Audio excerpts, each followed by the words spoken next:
Welcome to the Scientific Sense podcast, where we explore emerging ideas from science, policy, economics, and technology. My name is Gil Eapen. We talk with world's leading academics and experts about their recent research or general areas of topical interest. Scientific Sense is an unstructured conversation with no agenda or preparation. We cover a wide variety of domains where new discoveries are made and new technologies are developed on a daily basis. We are most interested in how new ideas affect society and help educate the world how to pursue a rewarding and enjoyable life rooted in science, logic, and information. We seek knowledge without boundaries or constraints and provide unedited content of conversations with researchers and leaders who love what they do. A companion blog to this podcast can be found at scientificsense.com, and this podcast is available on over a dozen platforms and directly at scientificsense.net. If you have suggestions for topics, guests, and other ideas, please send them to info@scientificsense.com, and I can be reached at gil@eapen.info.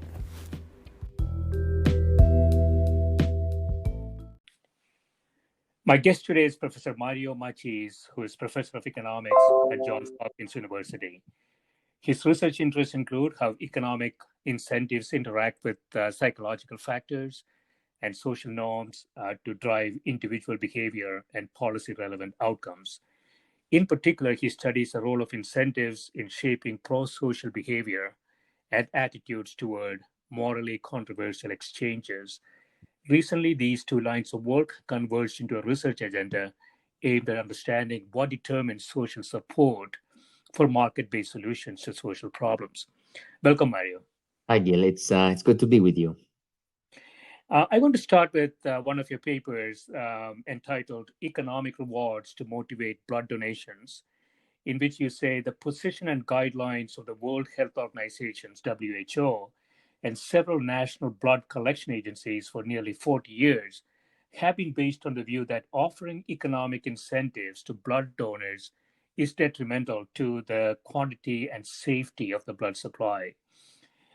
You say that evidence consistent with the WHO position came originally from uncontrolled studies using non-random samples and subsequently from surveys and laboratory studies indicating that economic incentives can crowd out intrinsic motivations to donate and can attract worse donors.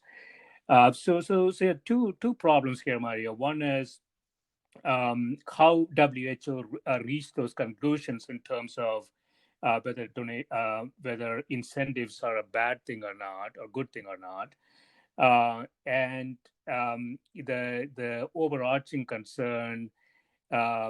If incentives are in place, whether you have a biased selection issue with the donors, right? You want to talk a bit about that paper? Yeah, sure. So that paper is essentially the culmination of a broader research program that I conducted with two other economists, Nicola Cetera and Bob Slonim, where we worked with blood banks in the US and in other countries to basically to understand the potential role of incentives in stimulating blood donation. So taking a step back, like we know that giving blood saves lives, and at the same time, look, donating blood it's a costly activity to people in terms of time, discomfort, and there are many altruistic donors, out there who just give and without any reward, and that is wonderful. But in spite of that, there are shortages of blood, and sort of this is sort of the background to that work that you refer to. There are shortages of blood. There isn't enough blood supplied to meet the demand. Shortages are frequent in many countries. In some countries, like in wealthy countries, the shortages are seasonal, whereas in other countries they are more chronic. But in any case, The shortages are, of course, undesirable because, when hospitals run out of blood for transfusion, then there are surgeries that need to postpone, and in some cases, surgeries and other types of interventions that cannot happen, and that has bad consequences for patients. And so, look, as an economist, so when we observe, when you observe sort of as an economist a shortage in a context, in a market, then you immediately sort of look at the price, and in this case, so you think there might be something wrong with the price, right? Yeah. And so in this case, there's no price because in most countries around the world, blood donors are not paid. And like you said, there's a concern with providing a set of concerns with providing economic incentives to blood donors. One is that the incentives could crowd out donors' intrinsic motivation. So donors' desire to donate, in order to do good, could be that type of motivation could be crowded out by explicit incentives. And so in theory, it's possible that as a result of introducing incentives, you might get fewer donations, not more donations. The second concern that you refer to is that the safety of the blood supply could be jeopardized by introducing incentives if incentives end up attracting a different type of donors who are perhaps more likely to engage in risky behaviors or behaviors that make them more likely to develop infectious diseases. Those are sort of two big concerns. And with my co-authors, we essentially, started doing a set of empirical studies in collaboration with blood banks to understand empirically, what happens when you provide economic incentives to blood donors. So one thing I was wondering, Mario. So obviously, there were a lot of concerns about transmissible infections like HIV and hepatitis and so on. But those things sort of have abated, right? So perhaps that is less of a concern today than perhaps, maybe 10 years ago. But I was also wondering, I know that you didn't do this in this paper. So the crowding out effect, if there is some sort of a market-based mechanism, like if you can titrate, the incentive mechanism, if there is, sufficient amount of blood, there is no incentive. If there is, a dearth of blood supply, there is higher incentives. I don't know if any experiment like that was done, or whether it is, just looking at incentive or no incentive. So that's the thing, right? So in theory, you could have different types of effects of providing incentives to different types of individuals depending on their motivation, right? The effects could be different, but that's exactly why. This is one big reason why we developed that empirical research agenda that we did. In particular, we work with the American Red Cross in Northern Ohio. They very generously shared a bunch of data with us, which we analyzed and studying the effect of rewards of different kinds, from mugs to T-shirts to pins, coupons, jackets, and so on. And one sort of empirical regularity that we found was that these incentives, these rewards, had a positive effect on blood donations. We also did a randomized control trial where we used purely economic rewards because one could argue that if you're looking at the effect, if you're studying the effect of a T-shirt and the T-shirt has the Red Cross logo, then the positive effect could be due to a social sort of image or social signaling that by wearing the Red Cross T-shirt, I'm indicating to society that I'm a certain type of person, I'm a good person, I give blood, and so that positive effect could be due to that instead of the monetary or dollar value of the T-shirt. So what we did with the randomized control trial, we offered a variety of gift cards for $5, $10, or $15, and people could choose from a variety of stores, of gift cards from different stores. So we remove the social value, if you want, of the reward, and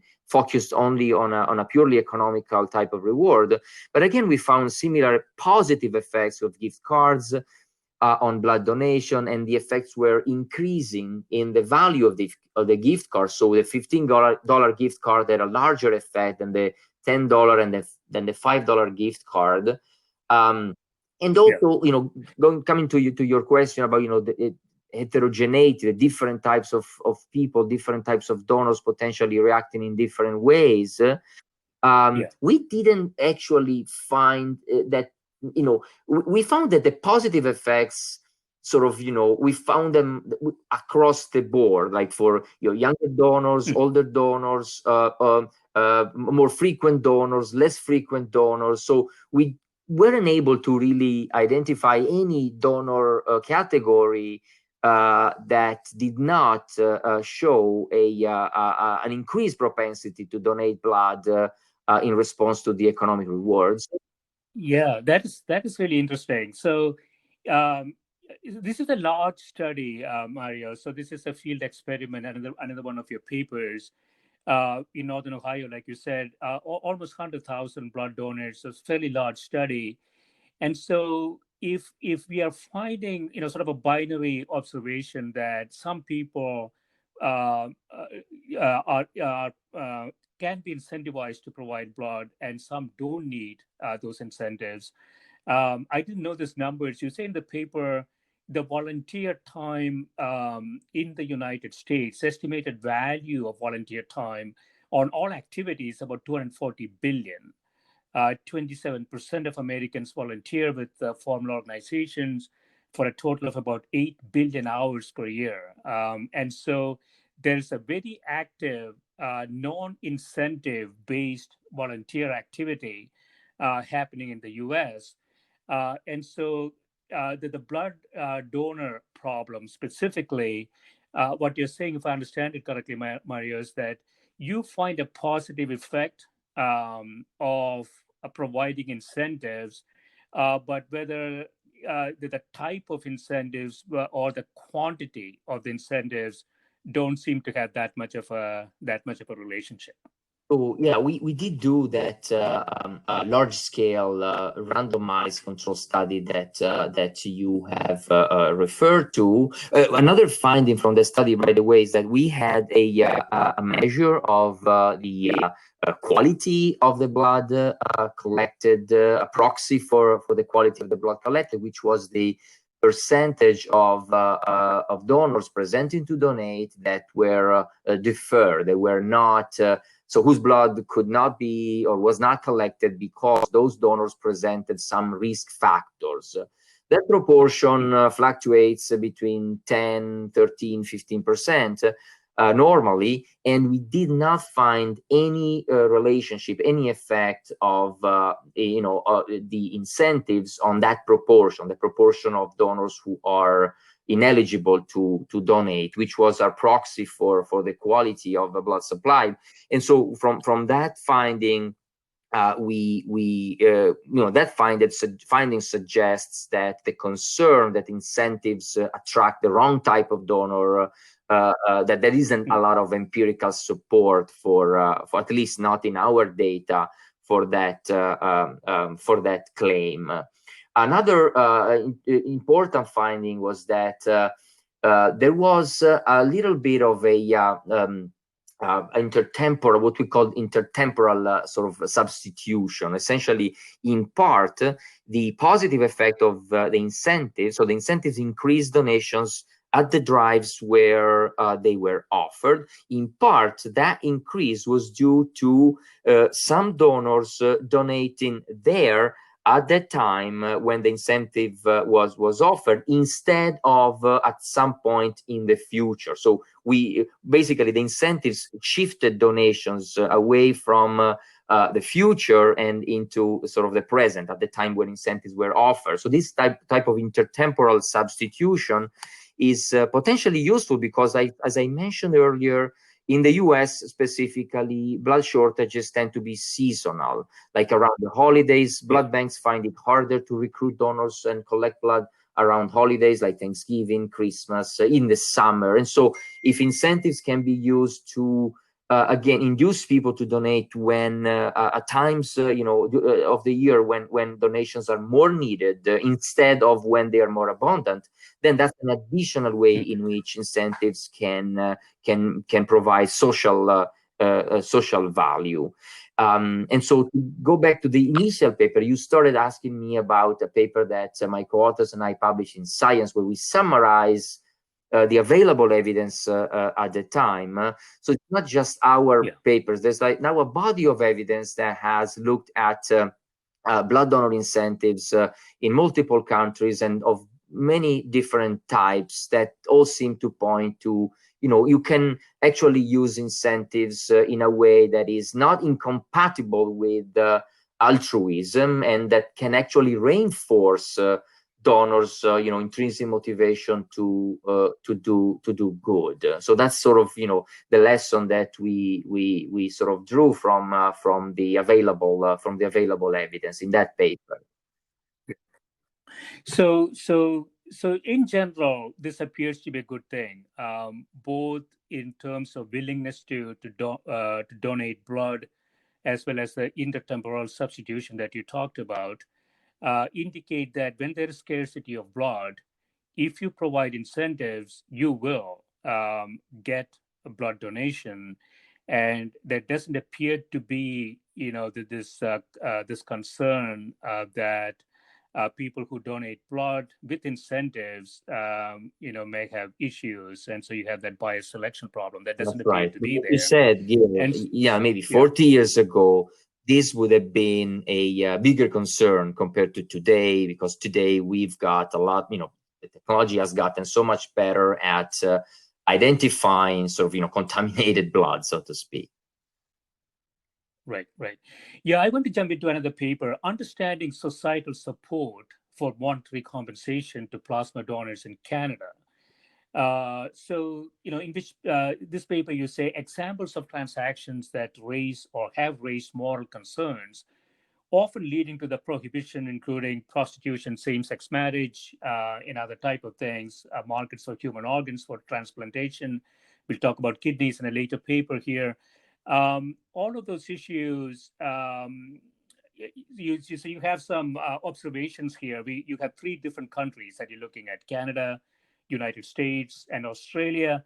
In United States, it is legal to pay for blood donation, but it's not the case in Canada. So you're looking at these 2 countries to maybe draw some conclusions. Yeah. So yes. So the transactions that you refer to, economics Nobel laureate Alvin Roth, he labeled them as a repugnant transactions. So these are transactions where the parties would be willing to engage in an exchange, sometimes involving money, for example, paying for plasma, but others who are not involved in the transaction, they object to the exchange and they would like to prevent it. To prohibit the exchange from taking place. An example of this type of debate and policy conversation is payments for plasma in Canada. In recent years, there's been a lot of debate in Canada about whether or not Canadian plasma donors should be allowed to be compensated, to be paid. Like you said, paying plasma donors is legal in the US, and the donation of plasma, by the way, involves more time compared to the donation of whole blood. Plasma donors need to go to a plasma donation center, and the process of giving plasma takes about an hour, sometimes even longer. And so the plasma donors are paid in the US. They're not typically paid in Canada. But and plasma is extremely important. It's an extremely important source of therapies for the treatment of many types of blood diseases, blood cancers, leukemia, and so of course, there's a need for plasma-derived therapies in Canada.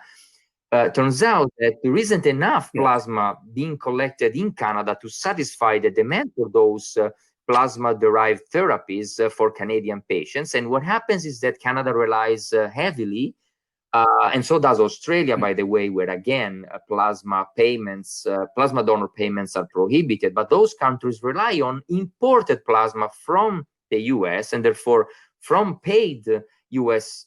donors. So this situation where payments are prohibited in some countries, but those same countries rely on imported plasma and therapies from the US and also from Germany. That's another country where plasma payments or compensation is allowed.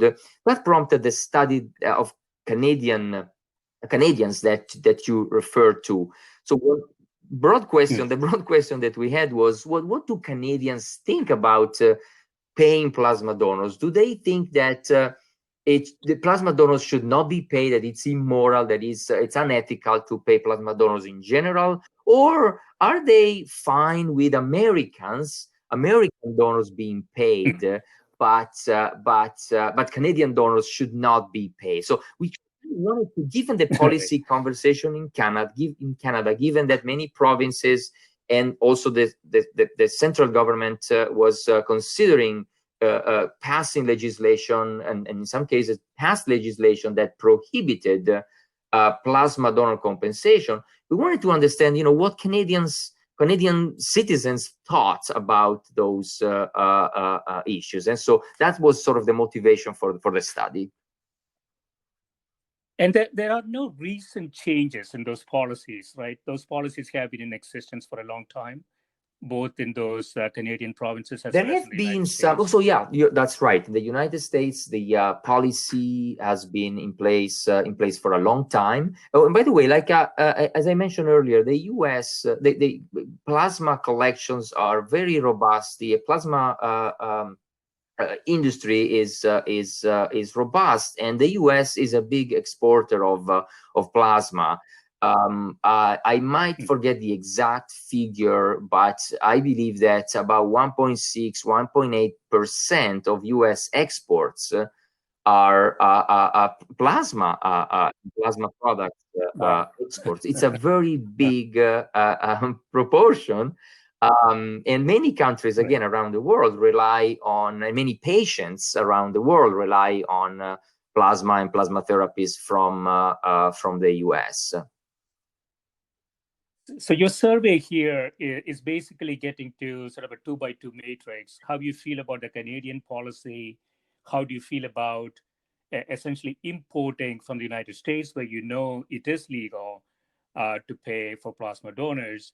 And so you're trying to sort of tease out, how they feel about the local policy and how they feel about, in general, more at the macro level, paying for plasma. And so what did exactly. you find? So you characterized the work, perfectly. We found that Canadians, our sample was representative of Canadian residents. We found that about 70% of Canadians are actually in favor of compensating plasma donors or paying plasma donors. And that proportion was roughly the same, sort of regardless of the citizenship of the donor. So Canadians are okay with American plasma donors being paid, but they're also okay. The majority are in favor of Canadian plasma donors being compensated, being paid. So we didn't find any evidence of moral relativism, by which it's okay. It's not okay for us, for Canadians to get paid for plasma, but it's okay for Americans, to get paid for plasma. It was one hypothesis that we had, but we didn't find any support for that hypothesis. There's a sort of acceptance of compensating plasma donors sort of across the board. And you found almost the same in Australia. Again, Australia, sort of a mirror image of Canada, where it is illegal in Australia to pay donors of plasma. And Australia, I think, is also importing plasma. That's absolutely correct. Yes, Australia.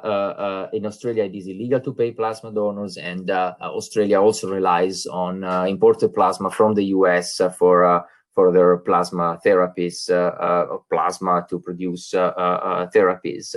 And we find that Canadians are also okay with Australian plasma donors being paid. Again, no evidence of moral. We call it moral NIMBYism, not in my backyard morality.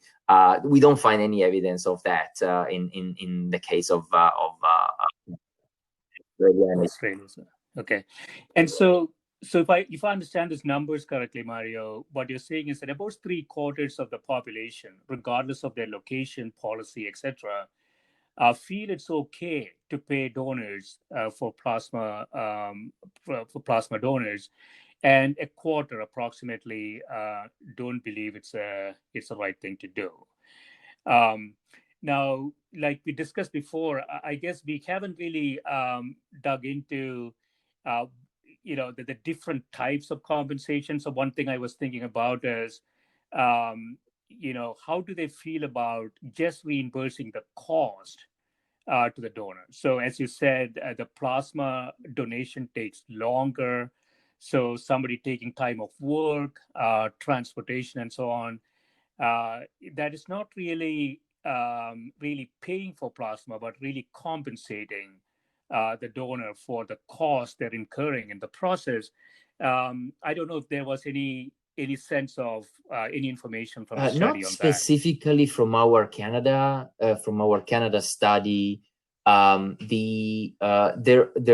is sort of anecdotal evidence that people are more comfortable, or that there are far fewer ethical concerns for compensation that takes the form of reimbursement of costs. Also in the ethics and the bioethics community, the objections to paying for body parts, blood, plasma, or even organs for transplantation, those ethical objections are stronger. The concern that vulnerable, poor populations might be unduly pressured into donating because of the promise of a monetary reward, or that they would be exploited again by if we allowed payments for body parts.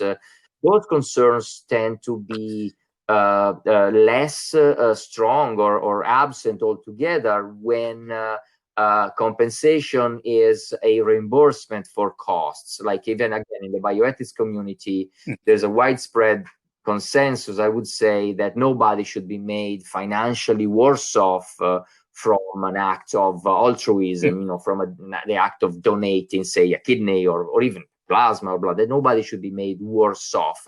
And so there are no ethical objections to reimbursing people for their costs. The ethical objections arise for payments that are sort of beyond. They go beyond that, or are perceived to be profits for the donor, yes, so to I speak, think right? the key concern is that the offer of a monetary, particularly a monetary reward, particularly when the reward is considerable in size. The concern is that promise or offer might induce people to make decisions that are not, that they would later regret, or that are not really in their best interest, or that they would get into make those decisions without really considering all potential downsides or costs, that the promise of a reward would make them focus on the money too much, and thereby sort of disregarding potential harms or harmful consequences. So that is sort of the concern, in addition to a broader ethical concern that is just immoral, is just against sort of human dignity, or that paying for body parts commodifies the human body. And some people believe that is just wrong per se, that there is an absolute sort of moral value that is violated when we attach a dollar value or price on a body part.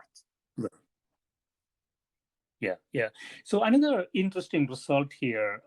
So we said approximately 3/4 favor payments. You say respondents who are in favor of payments to plasma donors place great importance on guaranteeing a robust domestic supply of plasma.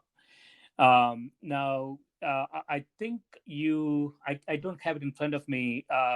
There was of that quarter who object to this idea. Maybe half of them say that they will prefer a policy change if the domestic supply can be guaranteed to be 100%. And so this concern about exports being not reliable, and I think this is probably a more serious concern now with COVID-19.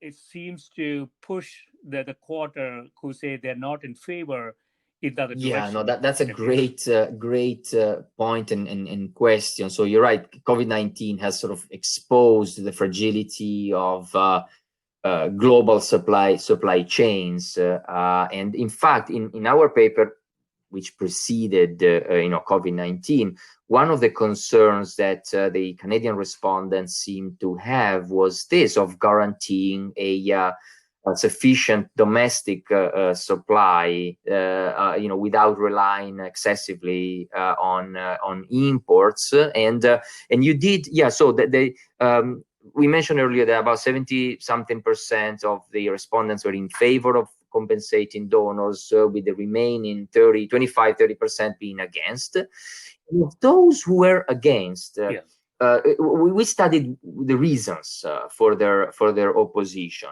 Some of them objected based on a misconception that plasma from paid donors is unsafe.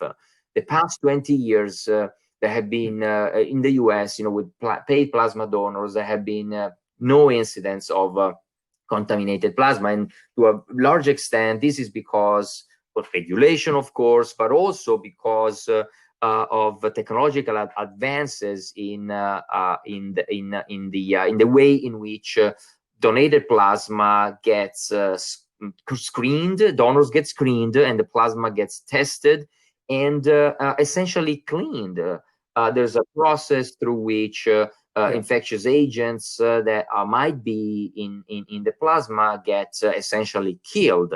And that process is extremely reliable and safe. So it is sort of a concern of several of those Canadian respondents who are against paying plasma donors, but that concern is sort of misplaced. It's based on a misconception. Another fraction of those who are opposed to paying plasma donors, they are just opposed as a matter of sort of because of an absolute moral concern. It's just wrong, according to them, to pay donors, regardless of any effects that compensation might have on the supply of plasma. But about half of those who are against compensating plasma donors, about half of them, they would be willing to sort of change their mind, if you want, if the domestic supply of plasma were threatened by, say, if the domestic supply of plasma were seriously threatened, if the imports from the US were to stop specifically, then those individuals would be okay with allowing compensating Canadian plasma donors if doing so would guarantee that Canadian patients can actually obtain the plasma and the therapies that they need. So this willingness to tolerate or accept a transaction that they dislike, because those are, again, individuals who don't like the idea of paying plasma donors, but they're willing to say yes if there is a sufficient gain for society, in this case for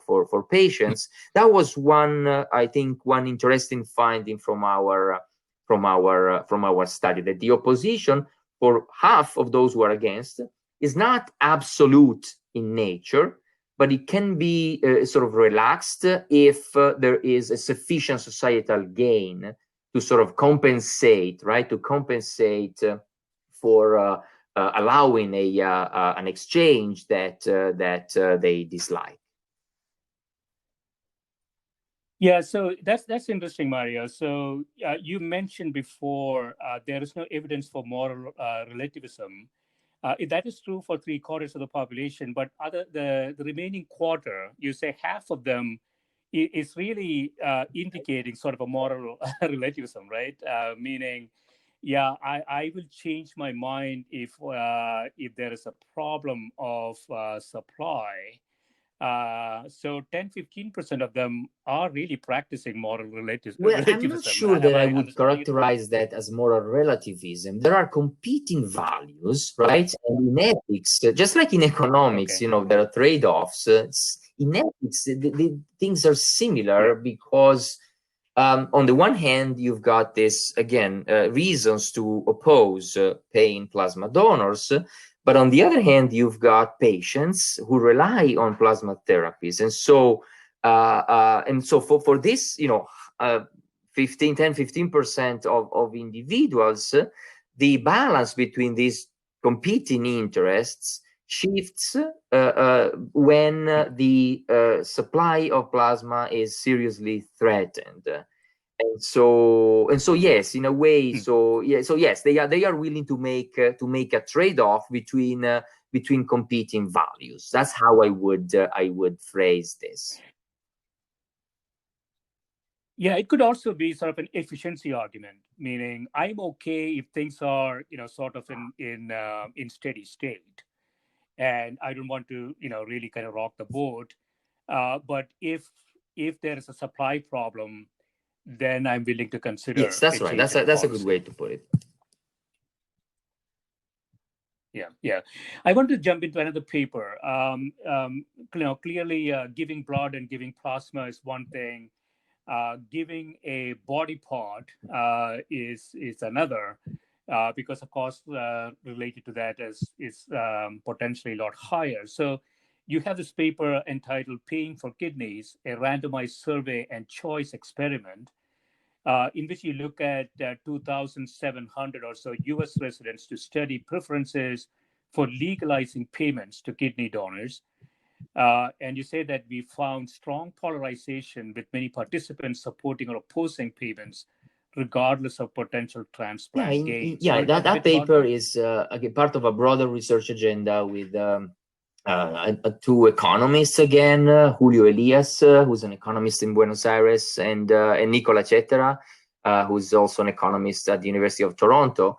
And in that paper, we ask the question, what do Americans think about paying kidney donors? So the background for this is that in the U.S., but this is the case also in pretty much all countries around, virtually all countries around the world, there is a shortage of organs for transplantation, in particular of kidneys for transplantation. And in the U.S., there's a long waiting list of 100,000 people of kidney patients who would like to obtain a kidney, but many of them are unable to obtain one. And in fact, several thousands of individuals, patients, die unfortunately every year because they're unable to find a donor. And others drop out of the waiting list because they become too sick to obtain a transplant. The alternative to a kidney transplant for patients with end-stage renal disease is dialysis. There are, which is it's nice that there is an alternative, but dialysis is very expensive. Dialysis also, worsens people's quality of life considerably. It also provides with patients with the lower life expectancy compared to kidney patients who are able to obtain a transplant. So there are strong arguments and strong need. There is a strong need for increasing the number of kidney transplants. Yeah, these numbers are very striking, Mario. So, 100,000 patients are waiting for kidney in the United States alone. 2018 numbers, and the average wait is about 4.5 years. You say, while receiving dialysis, as you mentioned, is extremely expensive. So that's a long time. And several thousand people die each year as they cannot find a donor kidney. So you estimate here kidney shortage has an economic cost of approximately 3 billion That annually, is and just I'm for the assuming that is just for U.S. the U.S. And that is due to the lives that are being lost, the cost of dialysis. I mean, the difference between a patient that receives a kidney transplant and a patient that stays on dialysis is large. A difference in cost. It is estimated that each kidney transplant generates about $150,000 savings to taxpayers in the US, largely because dialysis and kidney care more generally, Medicare pays for it regardless of age. So to a very large extent, dialysis expenses in the US are financed by taxpayers.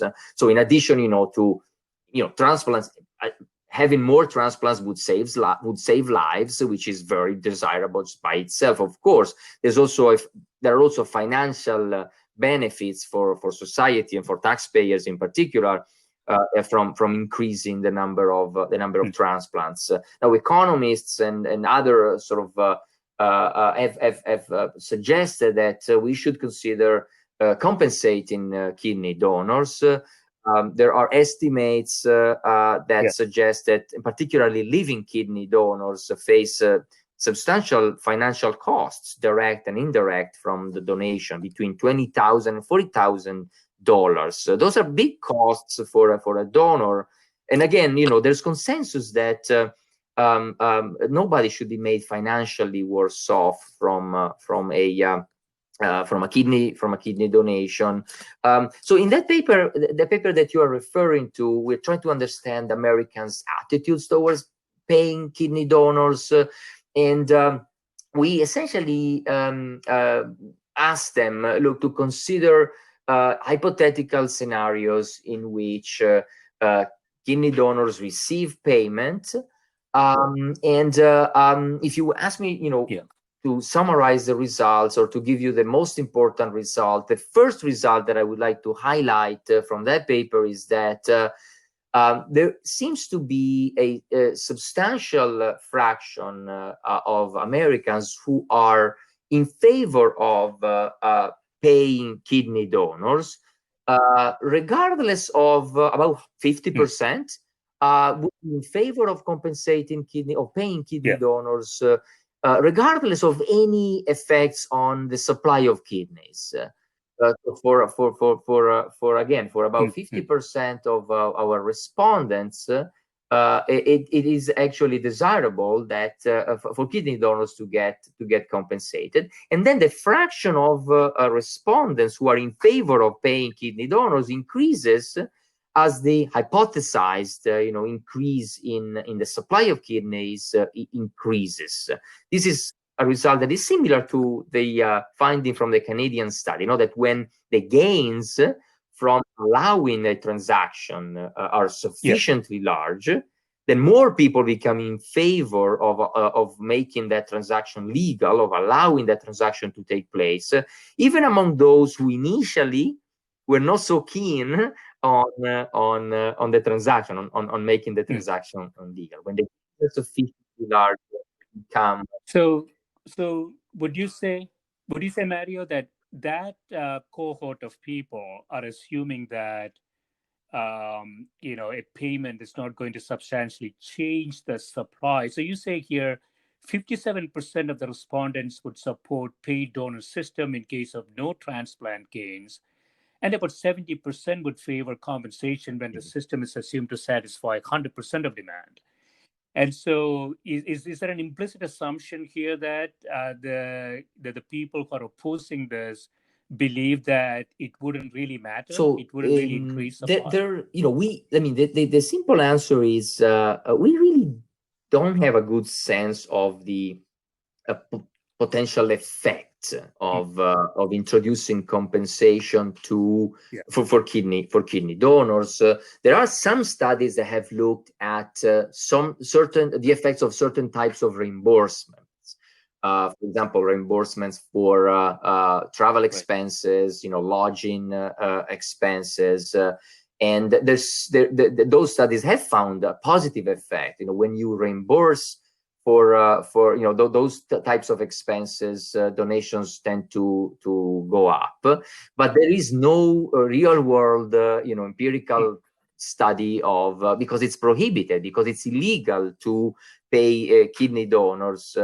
There is no empirical study of what happens when you pay kidney donors. So what we did in the study is we presented respondents with hypothetical scenarios, and we did find, like you said, that some people start out by being against paying kidney donors for for small benefits or no benefits or small benefits for society in terms of additional transplants. But then when they hypothesized growth in the number of transplants made possible by incentives, again, in these hypothetical scenarios, when that number was larger, a considerable share of individuals switched from being against to being in favor, which suggests that, again, if the societal gains from allowing a form of sort of market mechanism to be in place, if the societal gains of that are large enough, then a substantial share of individuals become favorable, are willing to switch from being against to being in favor. Yeah, so in both cases, the Canadian case as well as the case that we're discussing now, there appears to be sort of lack of information, lack of education in the broader public for them to actually make a more informed decision. And that might have a policy impact. The other area that you explored here is also, you say, although most respondents are in favor of donors being paid, there is strong opposition to patients paying. Oh yeah, that's the other major finding from the paper. So essentially, we find that Americans dislike the idea of having sort of a free market where people are able to engage in private transactions involving kidneys and money, and that is because they consider it to be unjust or unfair that a person who has the means to procure a kidney for themselves, like a rich person would be able to obtain a kidney by paying a donor and therefore have their life saved, whereas a poor person or someone with no health insurance, with no means to pay for the kidney would not and would die. So there's a strong distaste or aversion to this type of scenario. But there is a lot more sort of approval for an alternative system where a government agency, a public agency, pays the donors or compensates the donors for their kidney. And the same agency allocates the resulting kidneys among patients who need a kidney, but where the allocation is not based on purchasing power, but it's based on medical need and other objective criteria. So based on an algorithm, essentially, that allocates kidneys fairly. So the opposition is not an opposition to donors, to kidney donors being compensated or being paid.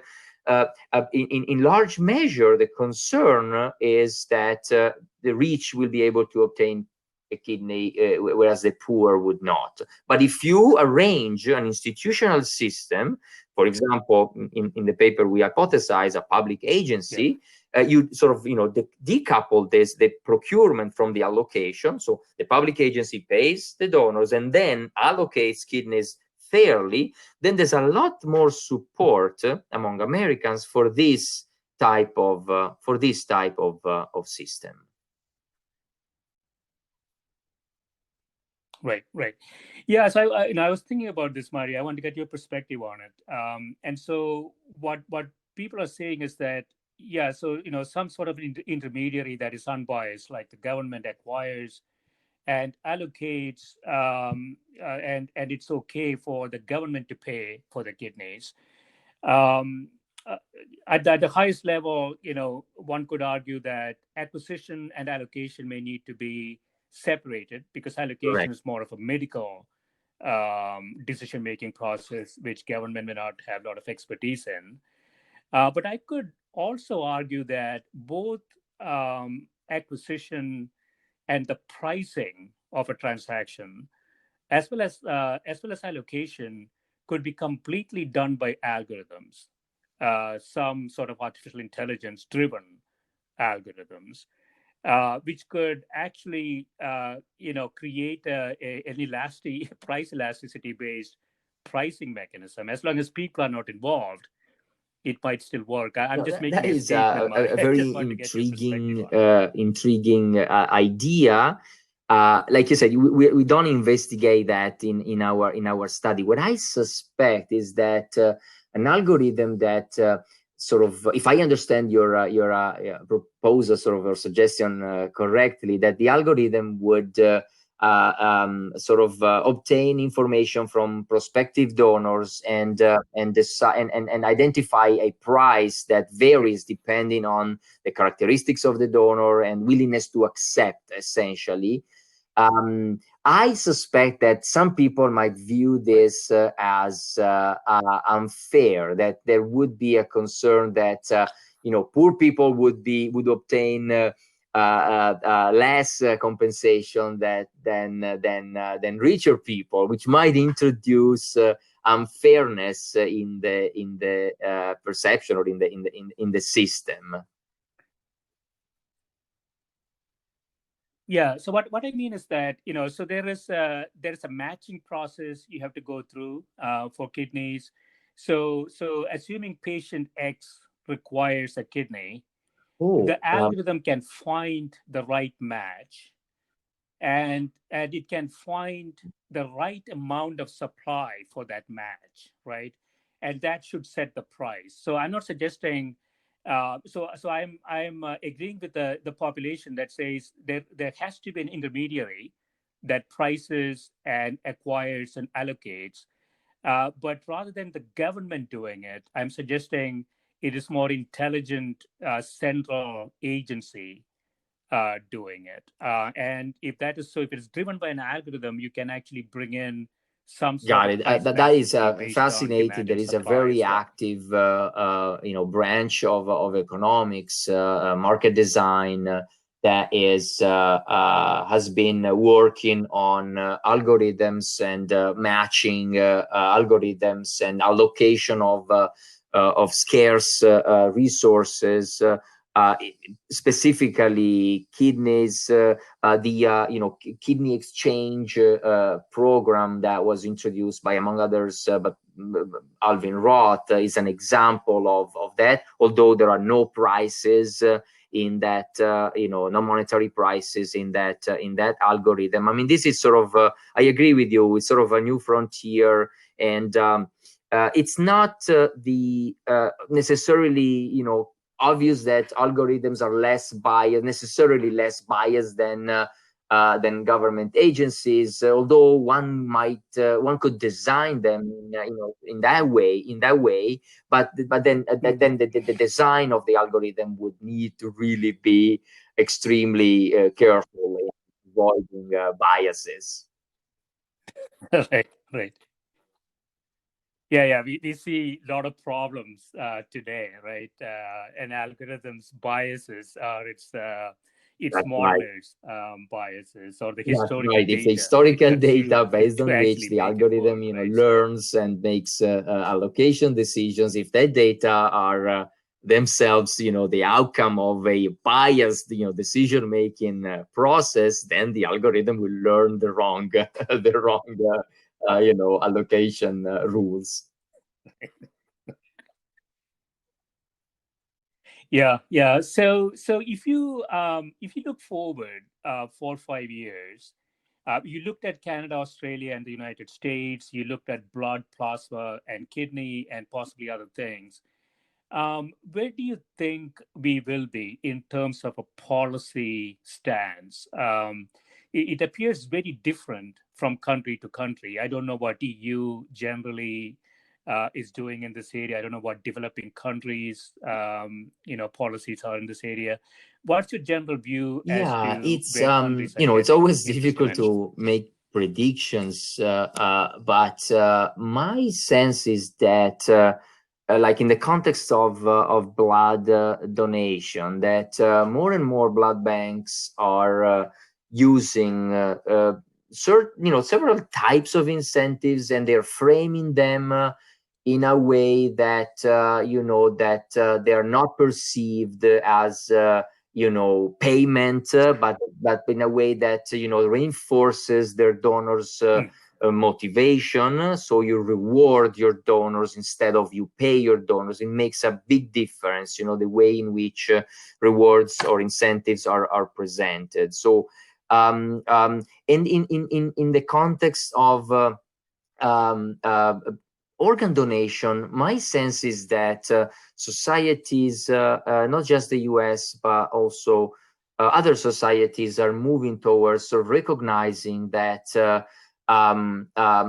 giving a kidney, giving an organ, particularly kidneys that can be given by living, individuals, is costly, and that it is that is a fact, and that again there's consensus that no one should be made financially worse off. So although there is this repugnance factor to the idea of paying kidney donors or organ donors, there is sort of consensus that compensating donors for their costs, direct and indirect, is ethically appropriate. So what I think is going to happen is, and we already see some indication that this is happening, that the range of reimbursable expenses is expanding, and in recognition of the costs that donors face. And so we'll see, I think, more willingness to offer reimbursement for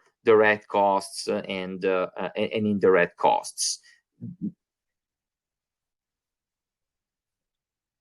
Yeah. So in summary, Mario, would you say that given all these case studies that we went through, 70 to 75% of the population appears to be generally okay with the compensation for a donation, but in many countries, policies appear to be lagging that societal I think that is an preference. accurate Would you say that is characterization true? in several countries. The U.S., based on my research, and in Canada, for sure. And so yes, I think that. But again, it's there's always some very vocal proponents or opponents of policies that Mm. participate in the public debate, whereas the majority of the population either is not aware or doesn't really have an interest in actively participating in the policy debate. So the results of so policies are often the result of conversations or debates between very vocal minorities, and so it's not obvious that the will of the Mm. Mm. majority will prevail, at least not in the short term. But again, my sense is that there is more and more consensus, even among those who participate actively in the policy conversation, that compensation to reimburse and make the donor whole, that's consensus for that. So that's where I see the action in the next several years. Yeah, that's a very important point. I just want to touch on that very quickly. So, if we are in a situation that, as you say, the extreme position takers on a spectrum actually have a higher influence on ultimate policy, including lobbying and everything else, it doesn't really help to get public opinion into policies. And you can look at almost any policy today. There appears to be many policies that are totally opposite to almost three quarters of what of the public desires that policy to be, but there is no mechanism to get this Yes, I information think that into the is a great policymaking observation. process. Now we are sort of going, outside of my area of expertise, but I would be very Yeah. interested in listening to a podcast where you discuss this, the political economy of, how do we get legislation passed? How do we get reform? What's the role of vocal minorities in shaping policy choices? And how can we get the voice of the people to play a greater role in shaping policy? I would love to listen to a podcast on